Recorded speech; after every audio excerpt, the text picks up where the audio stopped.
visto algunas firmas de abogados que se han unido a esta charla. También creo que ya no estoy seguro si también está José Antonio Carrillo y otros abogados. Voy a propiciar una reunión en el consulado con el propósito, licenciada, de constituir una especie de comité asesor para dentro de los colombianos, para que estudiemos muy bien cómo decirle al colombiano que llega desorientado eh, y le digamos la manera de hacer su proceso de una mejor forma, por lo menos desde aquí y de una manera más oficial, porque las personas llegan de manera directa a migración o buscan un abogado y lamentablemente, licenciada, hemos visto, nosotros tenemos aquí la consulta del abogado gratis y no damos abasto con el doctor Nelson acá, porque es una consulta gratis sin ninguna clase de interés, pero sí nos ha llegado alguna gente, licenciada Daniela, que ha caído en manos de abogados que son tramitadores inescrupulosos y les quitan la poca plata que viene. Así que con su asesoría, licenciada, vamos a estar constituyendo a partir de la próxima semana comenzar a hacerlo, un comité que pueda asesorar a los que vienen sin ningún ánimo de lucro. Ya si la persona se va a orientar por una firma de abogados, muy bien, pero que tengan unas tarifas que realmente sean lógicas y que no prometan lo que no pueden cumplir. Así que vamos a ir poco a poco organizando eso, licenciada, y continuemos, Marcela, con las preguntas de las personas. Claro que sí, en ese sentido, solamente quería decir que en el tema del derecho migratorio, los tramitadores que no son abogados en muchos casos se aprovechan de las vulnerabilidades de una persona que está en condición de irregularidad, que quiere solicitar algún trámite, entonces le prometen prácticamente la vida, le dan dinero, no tramitaron absolutamente nada y he encontrado muchos casos así de personas que han ido a migración a preguntar por su caso y resulta ser que nunca presentaron nada, ya le habían pagado el trámite, ya le habían entregado documentación.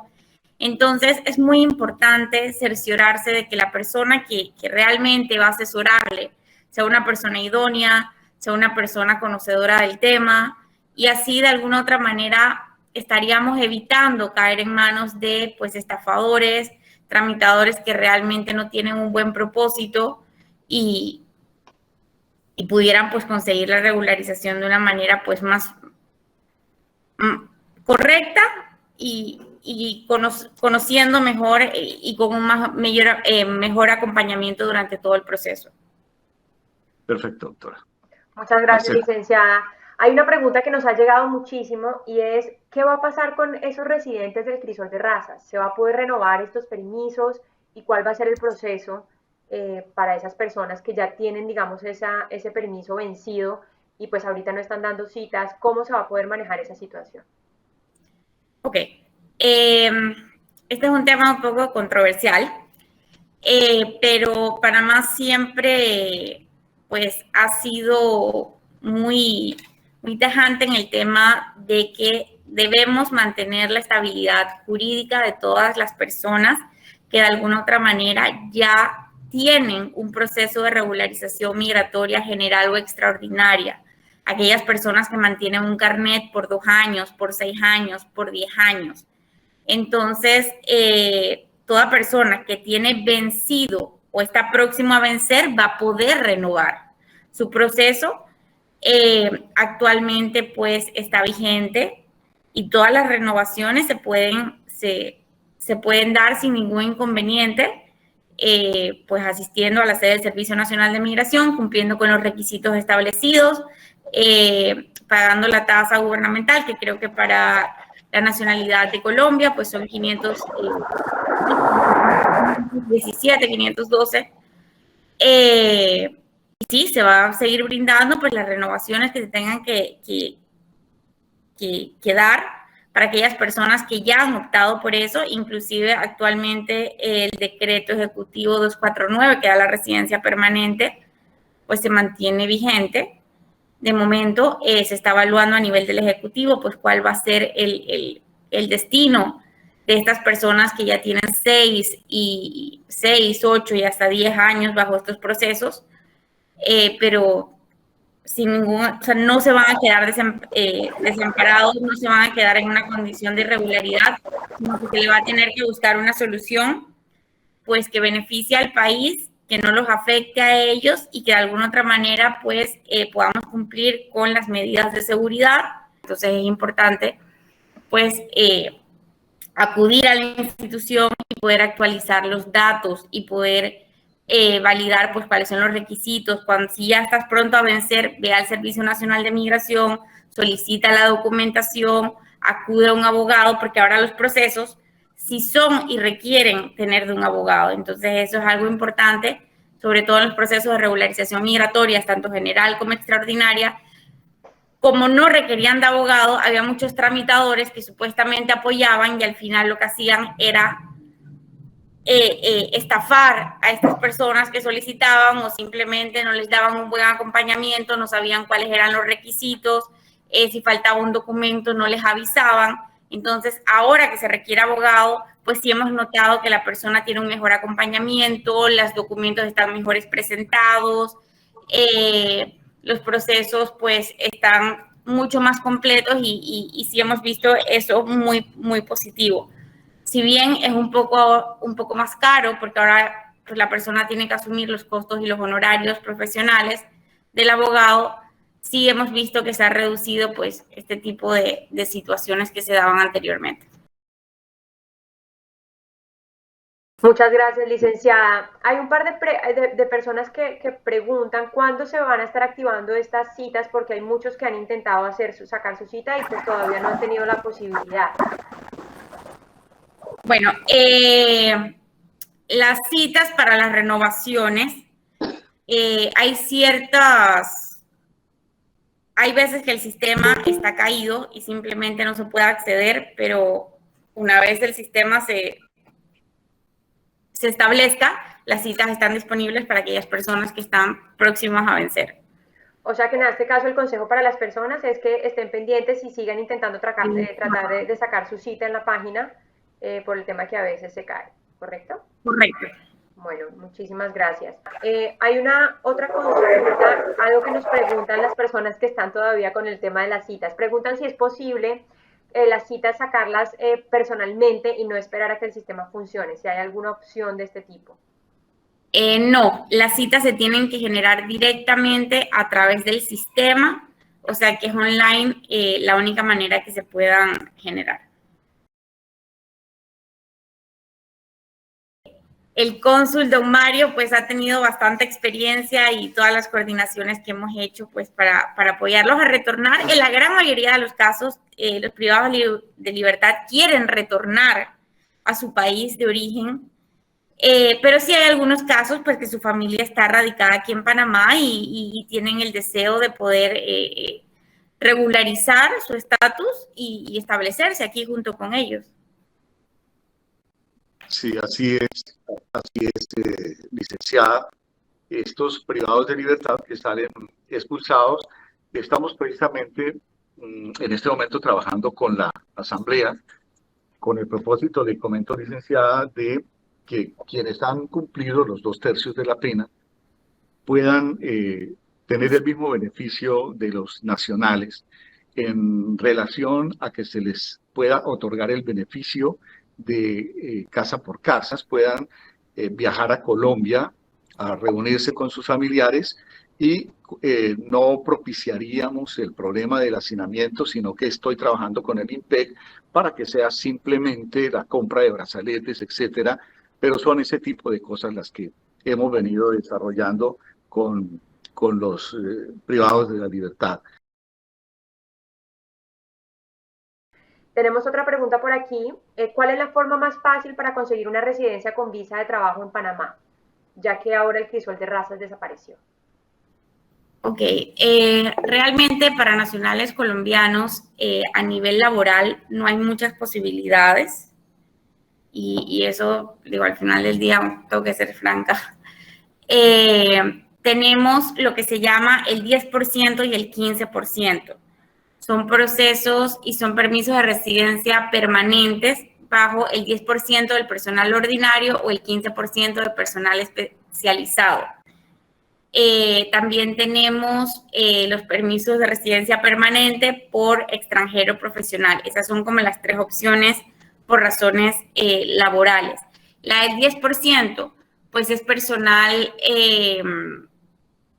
que no es especializado y que ha sido contratado por una empresa y la empresa debe tener la capacidad de poder contratarlo. La capacidad del 10% es 10% en número y 10% en salario, que no puede exceder, que esa es la capacidad que se le brinda a los extranjeros en la planilla de una empresa.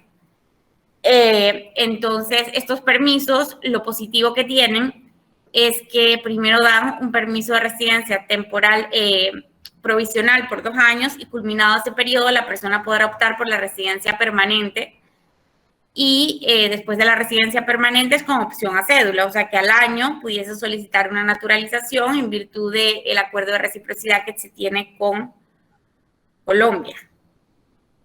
Que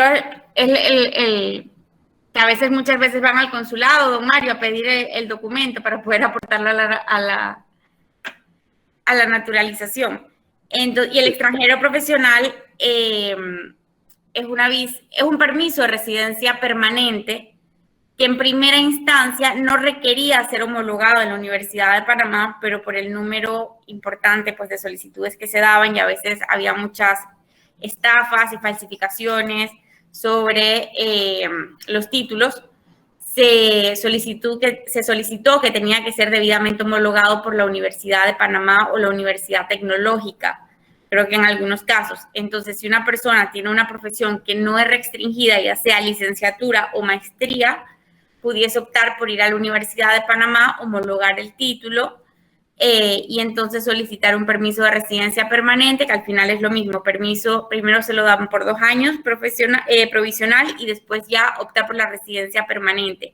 Aquellas personas que estudiaron aquí en Panamá y que tienen un título debidamente acreditado por una universidad en Panamá y la licenciatura o la maestría no es restringida, también puede optar sin ningún tipo de homologación. Puede ir directamente al Servicio Nacional de Migración y solicitar su trámite.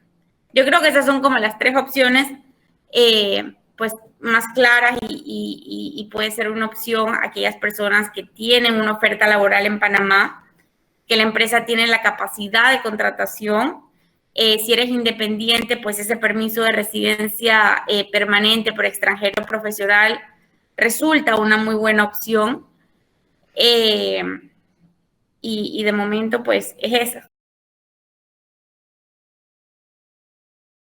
Hay una persona que nos pregunta con qué profesiones sí se puede sacar la residencia. ¿Hay algún lugar donde, por ejemplo, la gente pueda acceder a una lista, donde la gente pueda conocer un poco cuáles son estas carreras?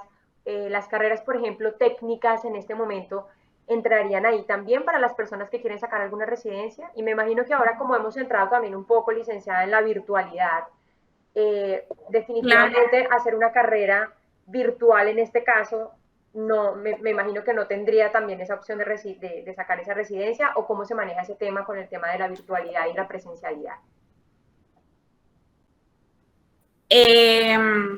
¿Lo dice la visa de estudiante o por el permiso de residente permanente? La visa de estudiante, sí.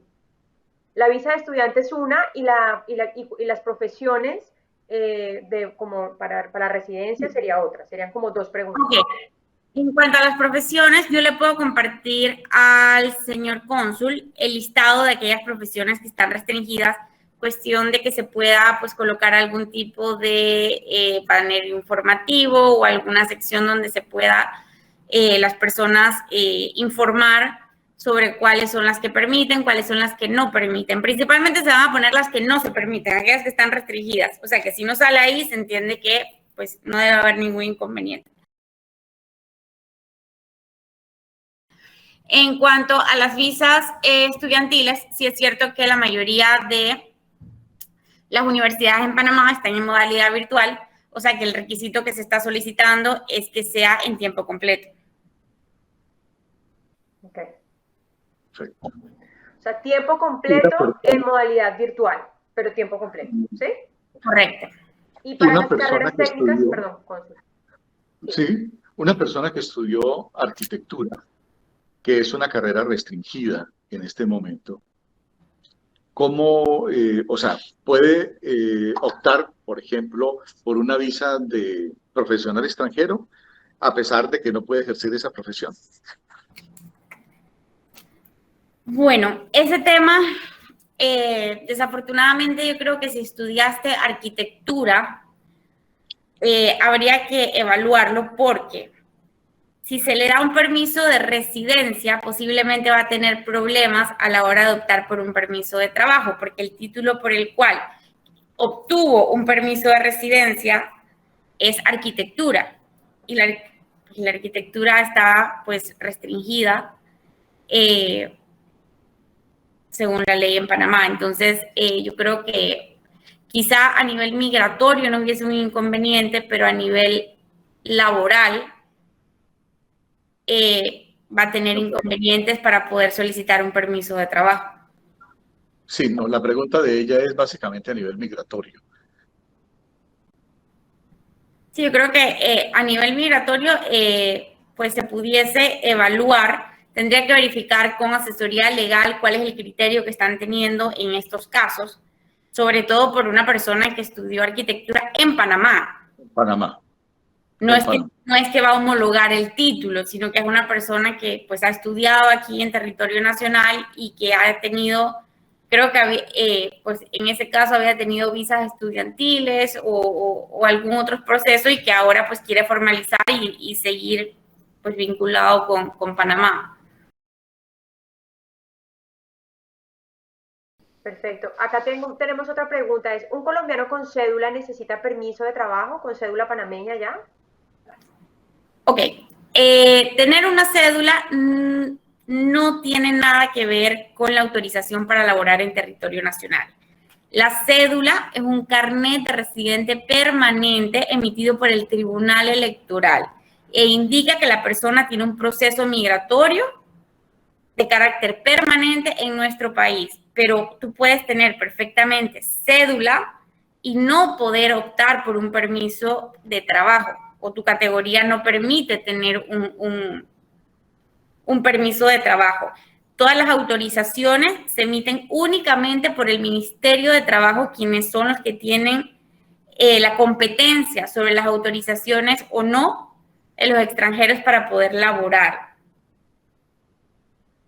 O sea que a menos que estés naturalizado y que ya seas panameño, vas a requerir un permiso de trabajo si vas a querer pues trabajar en territorio nacional.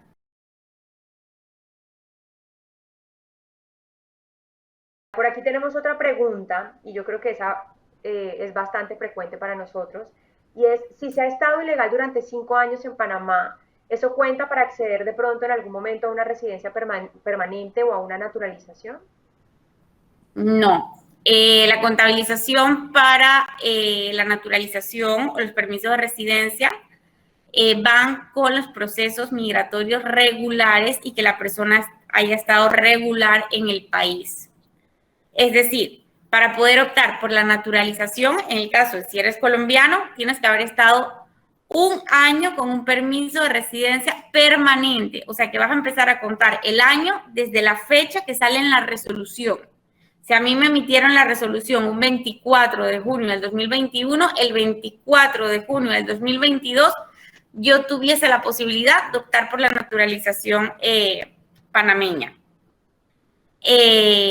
Y para el tema del permiso de trabajo, los permisos de residencia, pues tampoco. Ahora, si tú tienes 5 años en estatus de irregularidad y en estos momentos tú encuentras una categoría que cumple con tus parámetros y que realmente quieres regularizarte, tú puedes ir al Servicio Nacional de Migración, hacer un conteo de la multa. En estos momentos, hasta el 30, se te va a dar el 50% de exoneración y puedes optar por un proceso migratorio.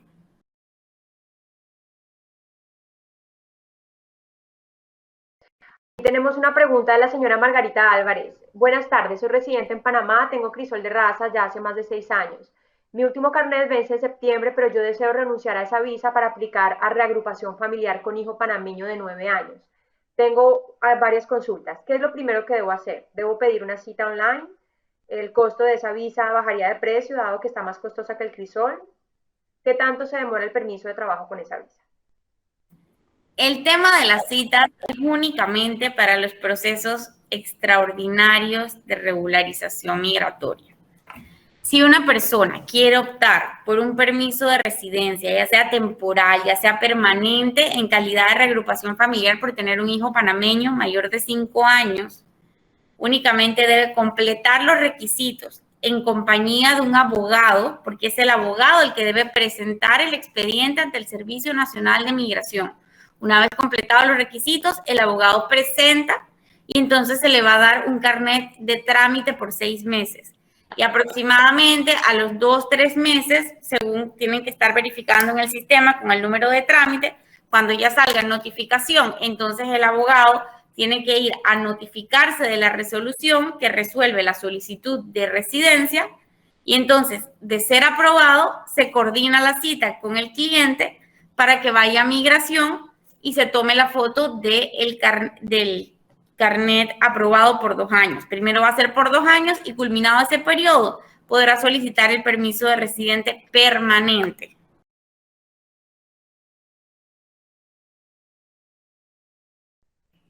Tenemos 2 opciones. Una es por casado con nacional, es decir, presentas el certificado de matrimonio con tu esposa y vas por esa vía. Y la segunda es por tener un hijo panameño mayor de 5 años. Por lo visto, hay 5.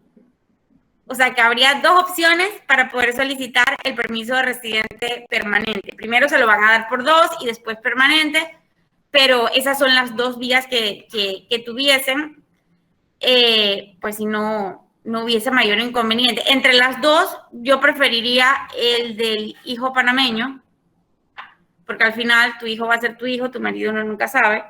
Así que, pues esa sería la recomendación. Hay un reconocimiento, señor Bronson, que es, si tú tienes un hijo panameño, tu multa no puede ser superior a $1,000. Ese es el límite. No importa el tiempo que esa persona haya estado irregular en el país, el límite de multa va a ser $1,000.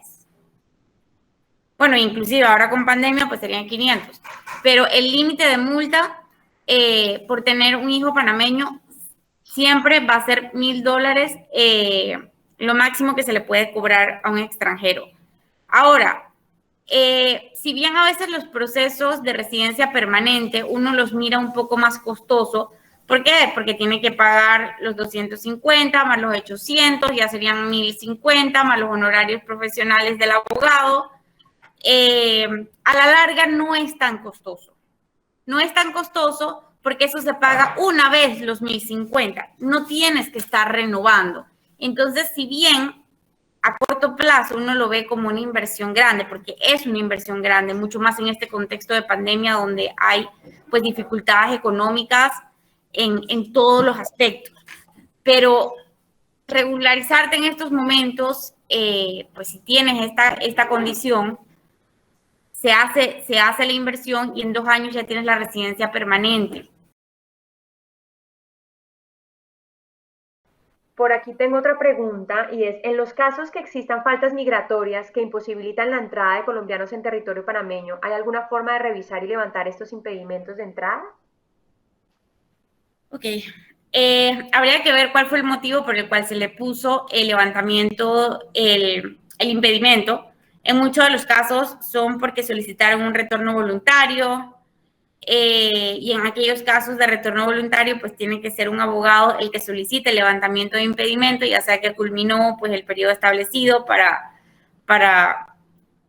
no retornar a territorio nacional o validar si tiene pues algún tipo de antecedente o proceso abierto por el cual no se le permite la entrada. Entonces, el tema de los impedimentos pues es muy delicado y hay que evaluar muy a detalle cuál fue el motivo por el cual se le puso un impedimento, y entonces el abogado es el que solicita ante el Servicio Nacional de Migración el levantamiento de impedimento.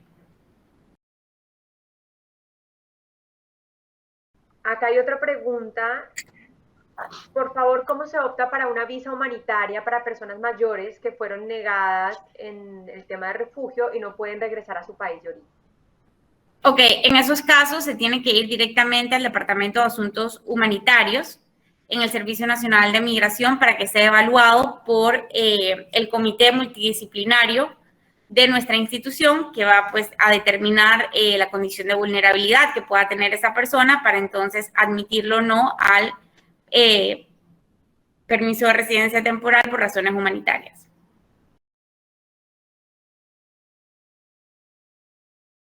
Bueno, en los casos de que se tenga pues, una persona con discapacidad, se pudiera evaluar por el Departamento de Asuntos Humanitarios. Tenemos un comité multidisciplinario que brinda pues todo ese análisis y estudio a aquellas personas que deseen solicitar un permiso de residencia por razones humanitarias.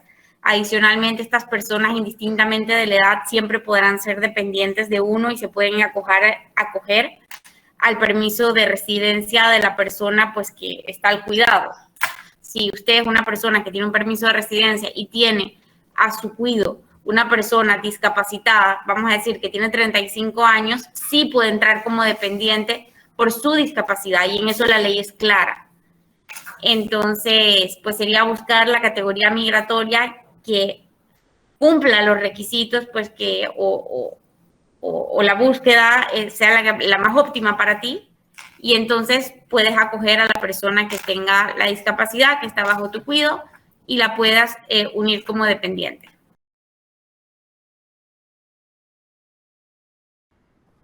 Sebastián nos pregunta, tengo permanencia provisional por el crisol de razas. ¿Qué estatus sigue y por cuánto tiempo sería válido? Ok, si tiene, lo tiene por 2 años o lo tiene por 6. Le voy a explicar un poco cuál es el proceso. Primero son 2 años. Culminados los 2 años, se renueva por 6. Y después de los 6 se entiende, bueno, en estos momentos está vigente, o sea que ya entendería que la persona, culminados los 6, puede solicitar el permiso de residente permanente. O sea que el proceso serían 2, 6 y permanente. Ok. Hay algunas personas que recibieron 10, que fue la primera vez, dependiendo del proceso que tuvieron. Hay otros que tienen, sí, son 2 o 6 o las personas que tuvieron 10. Ese es más o menos el proceso. Licenciada Daniela y cónsul Javier, igual nuestra anfitriona, muchas gracias. De verdad que ha sido muy placentero para cada uno de los que nos hicimos presentes en esta reunión el contar con usted. Le cuento que es la primera vez en muchas reuniones que hemos asistido y se han invitado personas de migración que nos envían una persona que nos puede, bueno, con el consulado no tanto porque es la primera que asisto, pero algunas reuniones que hemos invitado a migración, es la primera vez que asisto en los 15 años que llevo aquí con una persona que nos responde dentro de lo que usted pudo con bastante honestidad. Muchas gracias por su tiempo, por las respuestas que nos dio y cónsul, un abrazo y gracias por este espacio.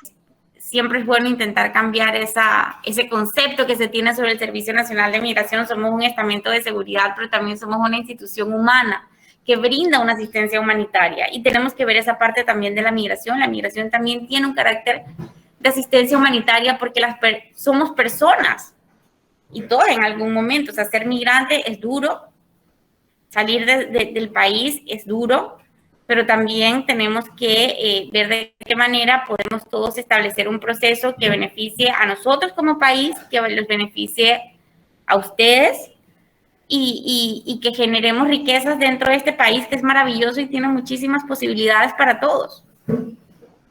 Así que muchísimas gracias.